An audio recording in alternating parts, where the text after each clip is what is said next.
era of the Holocaust was absolutely devastating, as approximately 6 million Jews were eradicated. To the anti-Semitic leader, Adolf Hitler, Jews had to be exterminated promptly. They were seen as inferior, the source of all problems, and a threat to German society. In concentration camps, Jews were massacred through incineration, gas chambers, and outright execution.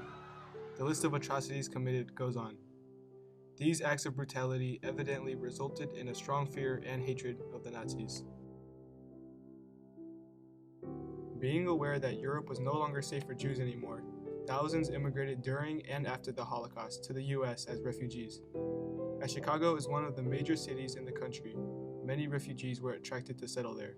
Most refugees lacked sufficient money, therefore, many Jews thought Chicago was overpopulated and expensive to permanently reside in.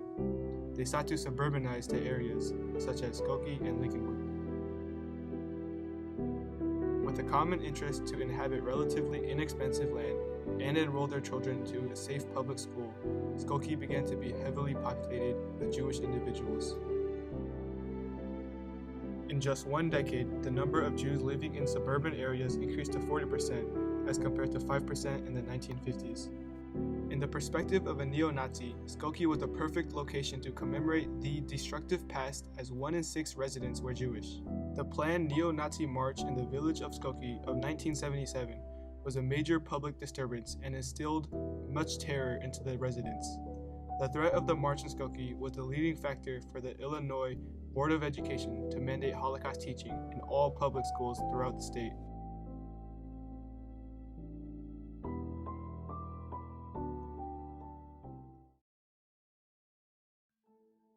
One of the families that moved to the Chicago area is the father of Frank Collins, who was a Holocaust survivor in Germany.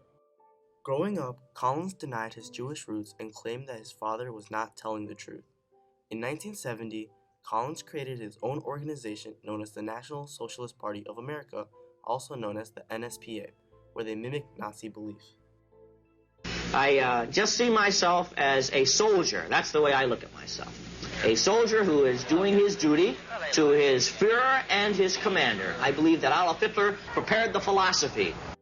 In 1977, Collins stated that he intends to march through Skokie with 30 to 50 demonstrators, whom of which were going to wear traditional Nazi uniforms in front of Skokie Village Hall. The citizens of Skokie were outraged by this claim. Counter-demonstrators from all over the country came to America to help prevent the occurrence. Renee Woods, a current volunteer at the Illinois Holocaust Museum, was one of those who participated in the protest against the neo-Nazi march in Skokie. This was so big. It was covered on every channel. It was covered in all the newspapers. You couldn't get away from it. Everybody knew what was going on. And clearly, Frank Collins did this on purpose, the Nazi. He marched in Skokie because there were 7,000 survivors still there in a predominantly Jewish community. Chicago authorities took steps to prevent this incident from occurring by increasing the liability insurance rate, as well as banning the display of Nazi images and swastika symbols. This case makes it all the way to the Supreme Court, where it was then known as the National Socialist Party of America versus the Village of Skokie case.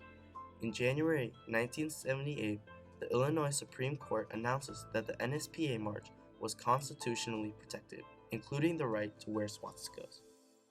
The NSPA march was held on June 5, 1978, where it only lasted for a short period of time, as Collins decided to call off the march. However, the citizens of Skokie did not take this lightly. They began to make protests of their own by creating slogans such as "Never Again" and "Every Jew a 22." But it was a wake-up call.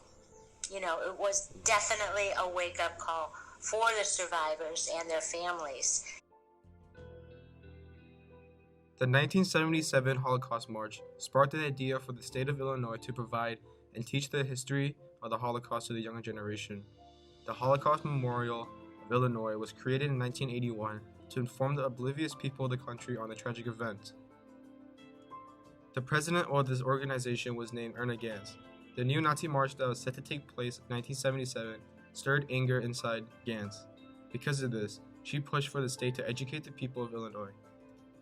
She worked diligently and was able to persevere, as she and her organization were able to make Illinois the first state to require all schools in the area to educate the students about the Holocaust. In 1987, a series of vandalism occurred towards Jewish stores and synagogues, which prompted Erna Gans to issue a call with education in the form of a state mandate. In a study by the Conference on Jewish Material Claims Against Germany, states that about 22% of millennials have never heard of the Holocaust. This comes to show that the world needs to be educated on this event. Because of this, 93% of adults believe that students should be learning and taught the materials of the Holocaust in order to prevent events like this from occurring once again. In the House Bill 3, Section 5 states, every public elementary school and high school shall include in its curriculum a unit of instruction studying the events of the Nazi atrocities from 1933 to 1945. The aftermath of World War II resulted in an influx of Jews migrating to the United States with the pursuit of life without adversity that haunted them in European countries. Illinois suburbs such as Skokie and Lincolnwood soon became heavily populated with Jewish individuals. These communities were disturbed by the possibility of a neo-Nazi march occurring in areas they considered safe.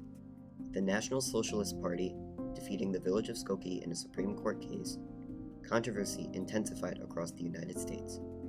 Although Frank Collins, who represented the National Socialist Party, eventually called off his neo-Nazi march, the need to inform upcoming students about the atrocities of the Holocaust soon became apparent.